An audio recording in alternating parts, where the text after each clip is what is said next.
Hello, Geeky Libertarian here. I have not posted a video on YouTube in over a year and a half, so I decided I wanted to get back on the bandwagon here and make more videos. Anyway, we're about to do something a little different today. Instead of me posting a game show review or characters playing game shows, I'm going to post something new. Welcome to the first ever Geeky Libertarian interviews.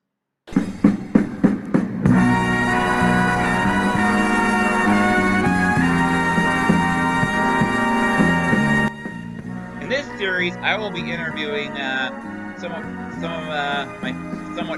my famous friends on Facebook, Twitter that I know. Usually they're voice actors, former game show hosts. I know a few of them actually, and anyway, maybe this will lead to something really good, like a talk show.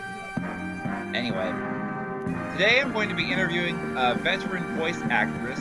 Her name is Rebecca Forstadt, and I've known her for over 10 years now. We met at an anime con in Sacramento, and we're still good friends to this day. And about a week ago, I actually interviewed her over Zoom, and well, I think you're gonna like it. You might know her voice from certain anime, specifically as Min-Mei from Robotech. Other animes she's done include A Little Snow Fairy Sugar, Handmaid May, Code Geass, Tenchi Muyo, Higurashi When They Cry, Outlaw Star, Boromatic, Please Teacher, Rosen Maiden, Metropolis, and Magic Knight Rayer, to name a few. Anyway, we're now going to cut to the interview, and we're going to get started. Joining me from her home in the San Fernando Valley, I believe, is my good friend, Rebecca Forstadt-Olkowski. How's it going? Good. You can just call me Rebecca Forstadt. Don't call you late for dinner. Yeah. It's an old dad joke. That's just all these other names that are meant to confuse everybody. No biggie. All right, so how are things going today? Well, I'm still stuck inside because of the pandemic and not doing a whole lot. Well, I'm working on my websites and stuff, which is what I do when I'm not doing voiceovers. I'd like to create my own website, but I'm lacking in a lot of things. Expertise, money, yada yada yada. Oh, I taught myself how to do it, and it's actually really cheap to set up a WordPress site. Okay. It's too bad I can't start my own social media thing or something. Oh, you can't? I would like to. I'd like to maybe go after Facebook and Twitter and that kind of stuff. I thought, well, you're on Twitter, right? I've seen you on Twitter. Yeah, I've taken time off, though, because, it's so stressful right now with everything going on. Yeah. I'm going to log off Facebook after we're done. I go on Twitter to rant and rave, but on the one that you're on, but that's not the one that I send my fans to. Yeah, well, it's pretty, there's a lot to rant and rave about right now. Mm-hmm. I remember last time I tried to interview I finished the interview, but unfortunately, my old computer died. Oh, no. So that's why we're trying again. Yeah. All right, so now you've been voice acting for a very long time. Extremely long. Yeah, since the early 80s, like about 1981 or something like that. Been acting before that. Yeah, what was like the first major voice? I mean, besides Min-Mei from Robotech, like what other voice roles did you do before that? Well, a lot of the ones that we did didn't really end up going anywhere. So I don't know. I can't remember the names of them, actually. I mean, there were...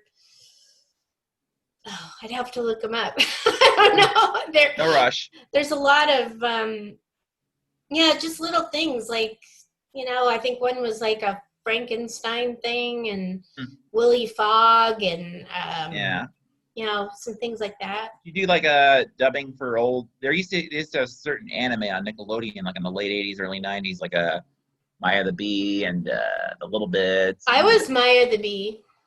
Or no, I'm sorry, I was Honeybee Hutch. Yeah, no. Okay. I think I was Maya the Bee. I'm not sure. I don't remember it. I don't know if that was. I was in this one called Honeybee Hutch. Interesting. I know you did writing. I did. I know you wrote several episodes of Digimon. I wrote 3 years of Digimon. I'm actually finishing the 3rd season right now on Hulu. Oh, wow. Channel Flood. Yeah, I was on that for a long time. That was a really good gig. Except that writing drove me nuts. I can understand. I wrote a sitcom pilot script. Of course, trying to get a network to buy it is going to be the tough part, but maybe this will lead to something like that. Well, the thing that drove me nuts is it's not like regular writing. I mean, now I'm blogging. I like to write, but this is the kind of writing where you have to match the lips and make it make sense. And there was so much stuff in Digimon that you had to like pretend it didn't exist. And I had to and of course it had to be translated from the original Japanese. Yeah, well, that's what all of it is. I mean, they're all like that. But at the time, because it was on television, you had to, take out stuff that wasn't allowed on television, which there's a lot of it, and you had to make it funny, and you had to really fill in all those. You had to fill in all the blank spaces, which isn't so much. It doesn't really go right along with the Japanese version of it because American audiences don't have an attention span for the most part, or at least on a regular network anyway.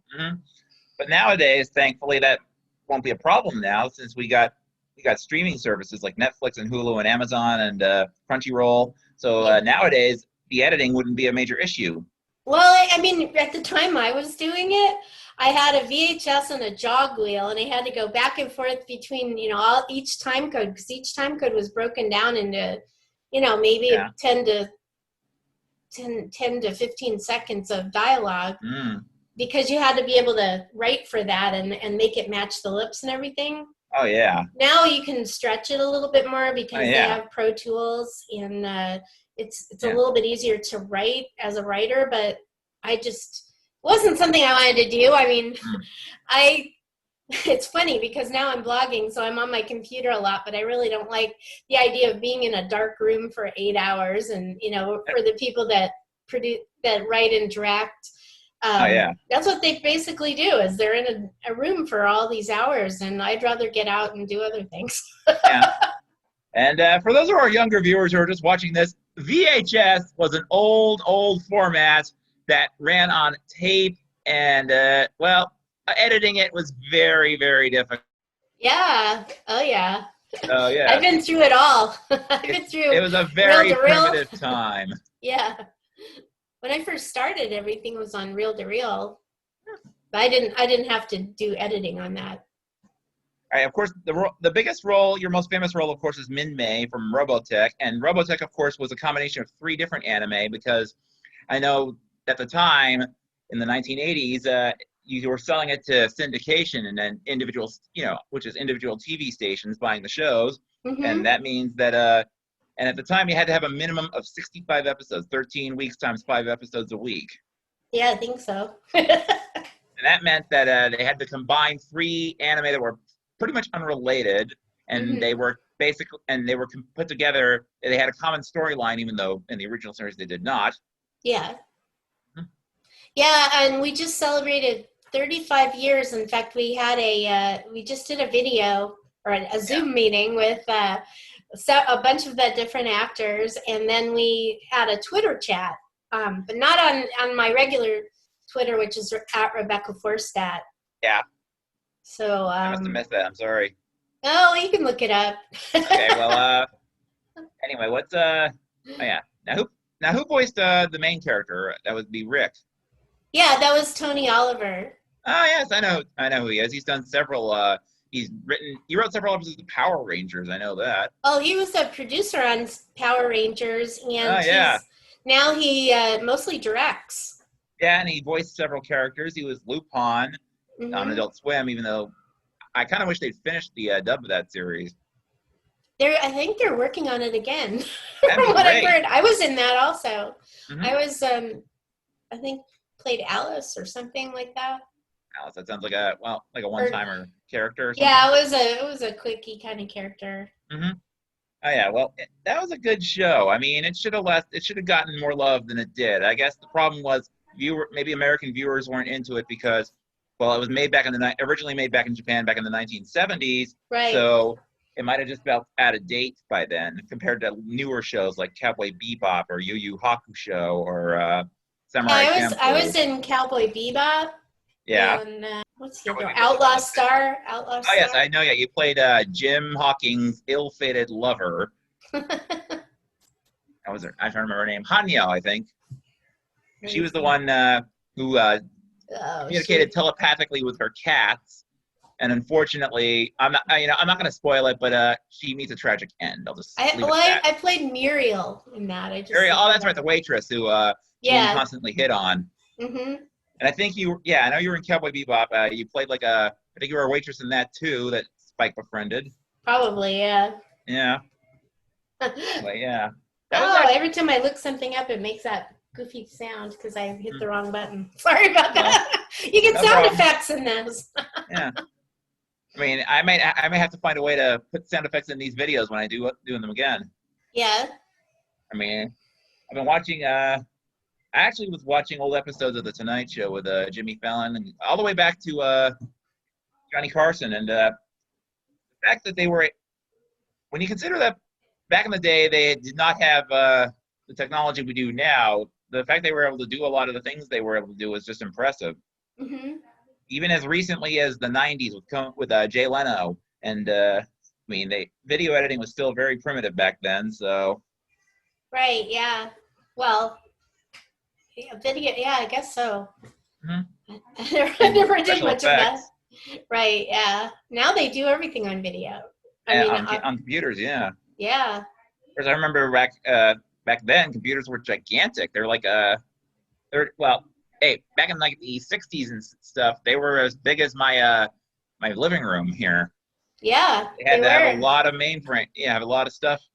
And of course, and then as recently as the 90s, my dad's computer was it was a desktop. It wasn't a laptop. This is a pretty small laptop here that I just got recently. Uh-huh. Now, of course, computers were not as powerful then either. No, my first computer it was like 33 megahertz or something. It was had Windows. I think it just was like the beginning of Windows, like Windows 3 or something. Yeah, my dad's first computer was an old Mac that he got from his work, and it was very primitive. I mean, it was black and white even. I didn't get a color computer until I was 12 or 13, and by then we had we got a power Mac. My dad used Macs for a long time, but after my parents got separated, I got my own. We got started using Windows. Started with XP. Yeah. Oh. And, XP was pretty good. Yeah. Of course, the computer I had was not very powerful. It had 1 gigabyte of RAM. Yeah. This one has 8. Nowadays they can have more. And, yeah, that's pretty good. Anyway, one of the reasons my old laptop died, I think, was because I had a solid state. No, I think that's what they call it, solid state drive. No. It was a real, actual hard drive. I had 1 terabyte of storage on there, but the problem is it ate up a lot of the computer's memory and stuff, and it eventually failed. So my new laptop has a solid state drive, which doesn't have as much storage space, but nowadays you can get a portable hard drive, or you can use the cloud. Yeah. It's all too confusing for me, even though I know what it is. I don't know what it is as well.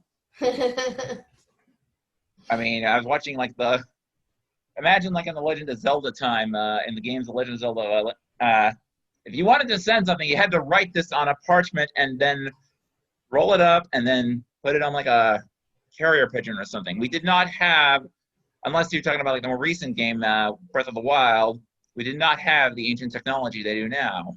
Yeah. Mm-hmm. Anyway, of course, here, I'm just getting a tape here. One of the anime I remember you doing, of course, it's a tape you autographed for me back in Sacramento 10 years ago. It's really been that long. Yeah, that was fun. I like Handmade May. Oh, right, yeah. This is one of the best anime. It was a good underrated series, and it needs another season. It's probably never happened since it's 20 years old now. Well, they'll make it, and they'll probably put in all new people. Yeah, not only that, but the fact that, of course, the technology has improved in 20 years. Who knows? Like if you remember Cyberdoll May, she was powered up by a USB plug, and now she may not need that. She can do things wirelessly. Yeah, that's true. Yeah. Of course, you voiced Reina, the child one. Uh-huh. You voiced several child characters over your career, haven't Well, you? mostly child characters, yeah. Mm-hmm. Kids like little girls mostly. Little Yeah, there girls was and Reina, there was young Nunnally. girls.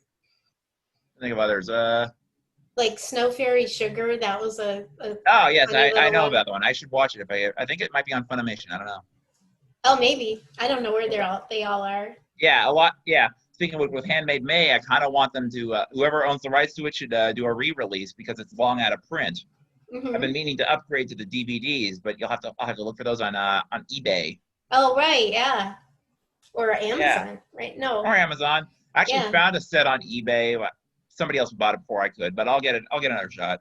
I've actually been stocking up on old anime since on DVD since it's pretty cheap nowadays to get on eBay. I mean, it's used, but as long as it works, you just gotta make sure. Yeah. And of course, a lot of it now you got is online. So, but I like watch. I don't know. I like having the physical media because if I worry about well, you never know. Sometimes the internet isn't always reliable. Mm-hmm. Where do you live? Uh, well, I live in a small town called Ripon, which is near Modesto. That's like in Oh, the Central right. Valley. Okay. Mm-hmm. All right. I mean, I plan I'm going to be moving in 3 years to Idaho actually with the rest of my family. Oh, wow. That's pretty there. It's supposed to be really pretty there. It is. I mean, I love California. I've lived here my whole life. It's basically my home, and there's so much good about it, but there's so much not good about it. And I don't want to get into a political discussion about it because that's basically where it is. I know. I've lived here since I was 4 years Where are you old. from originally? Denver. Denver. I was born in Denver. Then when I was 3 years old, we moved to Salt Lake City for a year. And then we moved to Los Angeles, and then I've been in Southern California, up in like between Los Angeles and San Diego for most of my life. We moved a lot. I didn't lose you, did I? Sorry, I didn't mean to interrupt you, but yeah, you were born in Denver. I should cue the theme to Dynasty now. Yeah, I don't remember it much, though. I was pretty young when I left. I mean, I've been there a couple times, just for short periods of time, but not, not enough to really know very much about it.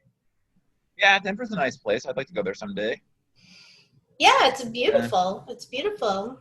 I went there for a writing conference a few years ago. It was really nice. And then I did a convention there too.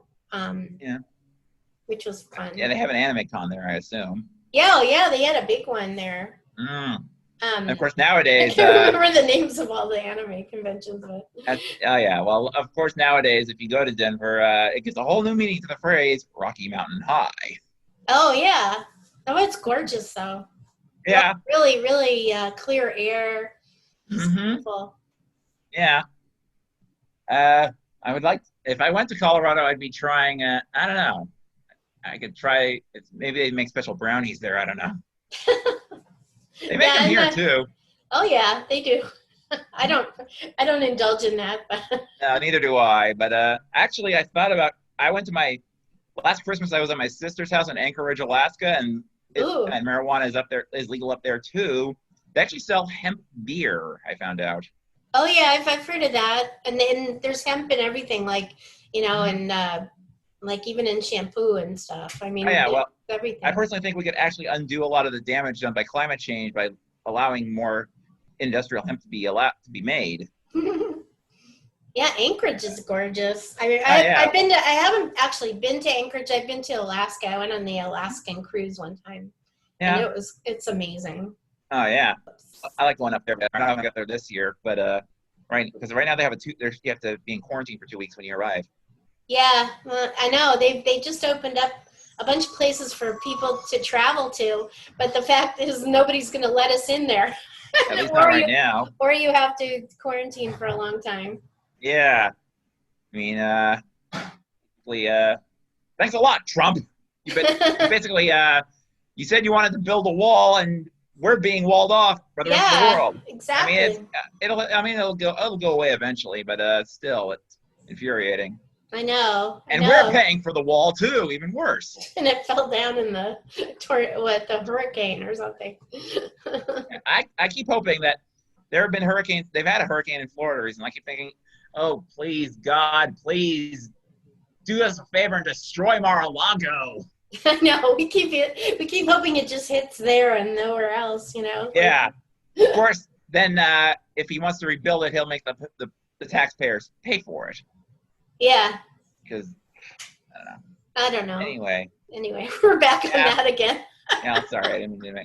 Anyway, I mentioned once before that there's a manga that I'm a fan of that I think that should be made into an anime. Yeah. It's called Owie House. It was made by Adam Arnold, who worked at Tokyo Pop a long time ago, and you voiced this character, Morgan.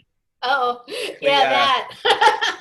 Yeah, in Owie House, it's about two guys in college who get kicked out of their dorm, and they're both anime fans. Although the other one is a total otaku. Anyway, they end up moving into to what they think is an anime club, but it's run by 5 crazy yaoi rabbit fangirls. Yeah. And yeah, Morgan the redhead actually calls the two boys, Alex and Sandy, those are their names. She calls them her yaoi pets. Although they both they deny that they are gay, which they are not. They clearly not. Mm-hmm. And, yeah, and one of the anime I'm currently watching right now, I make a schedule and I try and watch it. I space it out. Right now I'm in the middle of this show called Gurren Lagann. Uh-huh. Did you have any involvement in that? I don't think so. That's a good show, though. I know it has, I think Michelle Ruff does the voice of Yoko. Mm-hmm. And you've worked with her before, I know that. Oh, yeah. Lots of times. I finished another series she did, Chobits. I also starred Crispin Freeman as Hideki. Worked with him, too? Oh, yeah. Oh, he's a good guy. Yeah, he's a nice guy. I'm going to interview these guys someday. Eventually, I'm going to have my own studio. Yeah? I want to do this, it's going to basically this would be like a geekier version of The Tonight Show. Oh, okay. Mm-hmm. I play games, I make jokes, I do kind of funny sketches. One of the sketches I do, maybe I take a character you voiced and the video of the character you voiced and splice that with the audio of a different character you voiced. It would sound ridiculous, but it'd be like a mashup. It'd be kind of fun. Oh, it would be. Weird, but fun, but that's the whole point. Right. You ever voiced any characters with a dramatic tone of voice? Yeah. Or like villains or anything like that? Yeah, there was one, The Gatekeepers. Yeah, I've been meaning to watch that if I can find a copy. Yeah, I was a really, kind of a heavy-duty character in that one. Mm-hmm. Not too many because my voice just doesn't sound like that, but that one I had a kind of a low voice. It was well, if I ever watch it, I'm surprised I got cast in it, but it was it was kind of a cool one. That would be funny though. Now, you ever voiced any characters in games? Yeah. Mm-hmm. They actually released a Robotech game on the GameCube. I've been trying to get a copy, but yeah, I was in that, but I played a different character. I played weren't Minmay? No, it wasn't Minmay. It was Iris. I think it was Iris. And I was in Star Ocean. Mm-hmm. Looking to see Zatch Bell. Yeah, that was a game. I know about that series. I guess it was a game too. What? Hack. I was in Hack. Oh, Dot Hack. Yeah. Yeah, Dot Hack. That's an interesting series. Which I know. That's Dot Hack. It was it was Sword Art Online before Sword Art Online, but a lot of people say that it's better than Sword Art Online. No offense to those who enjoyed that show or worked on it. Yeah, and I think there was some other ones too. I just don't remember them all. Mm-hmm. I usually just come in and they, I do my part and then I leave and I half the time don't know what I worked on until later. Of course. Oh, and I also saw you're credited or a different name. Are you in the SAG? Yes. Oh, you are SAG. So I guess if you do a non-union role, you have to use an alias. Well, we don't talk about that. Okay, okay, classified information, sorry. No, right. I mean, I try to do union stuff, really. I mean, I've been in it for quite a while, but there were some things like when I did Robotech, there wasn't a contract for SAG stuff. So that came in a little bit later. So we, just to protect ourselves, sometimes we had a different name. I may use a different name if I ever become. Well, in Robotech, I was Reba West. A lot of people still know me as that. Yeah, that's okay. Anyway, another thing about Robotech, a lot of people are not happy with the distributor Harmony Gold because, well, they still own the rights to the Macross franchise that became Robotech.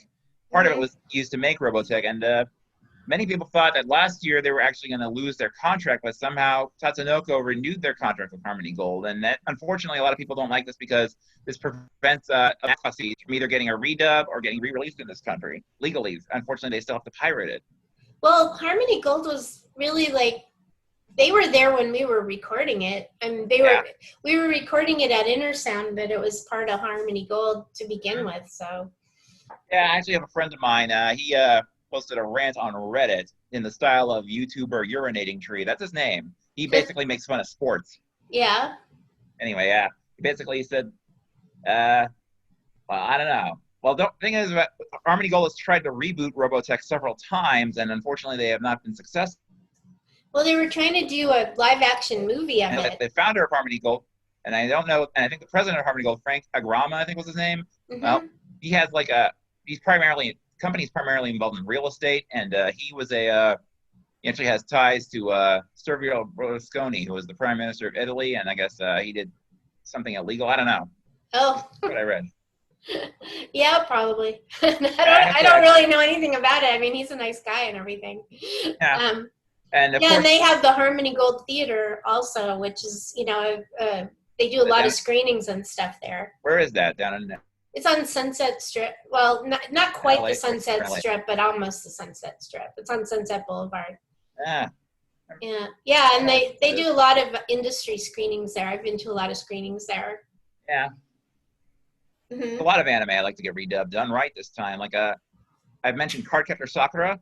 I think you have the perfect voice for Kiro-chan, the little yellow teddy bear thing that he's actually the spirit of the cloud book that Sakura finds that sends all the cards everywhere. Oh wow! Capture. You've seen that series, right? No, I don't see a lot of that stuff. I haven't seen a lot of stuff. It's on Netflix if you ever want to watch it. Okay. All right. One more thing before I go. I can't remember. Sometimes I lose my train of thought. That's okay. Oh yeah. Sorry. Carl Messer. He was the guy who came up with the idea for Robotech. He combined the 3 series into one. I mean, I can understand some people admire him for doing that because some people don't, because he edited the anime, altered the dialogue, changed the storylines. But in fact, TV Tropes has an article called Massacre, and spelled with his name. Oh, really? Aww. I think it's because, and it doesn't make fun of just him, but like bad anime dubs in general, like the original 90s dub of Sailor Moon. But it's easy to forget that, back then, this was the only way he could do things. And yeah, I mean, that was the only way you could get it on television. And also, the technology wasn't as, we didn't even have time, or we didn't have the beeps that you usually have before you talk. Like, usually it's beep, beep, beep, and then you talk. Yeah. We had to catch the time code. Like, we had to watch the time code and then try to lip sync it perfectly, because they couldn't stretch it out like they can now. So we actually became really good at that. Mm-hmm. And they actually another thing I noticed that with Robotech is like 3 anime. There's Macross. I can't remember the other 2. Southern Cross and Maciopedia or something. I don't know. Yeah, whatever. That sounds like a Wikipedia's drunk uncle or something. I'm really bad when it comes to remembering all this stuff. That's all right. I know my part. I'm full of useless trivia. That's okay. Why do you think I've been trying to get on Jeopardy all these years? Someday. All right. Well. Yeah.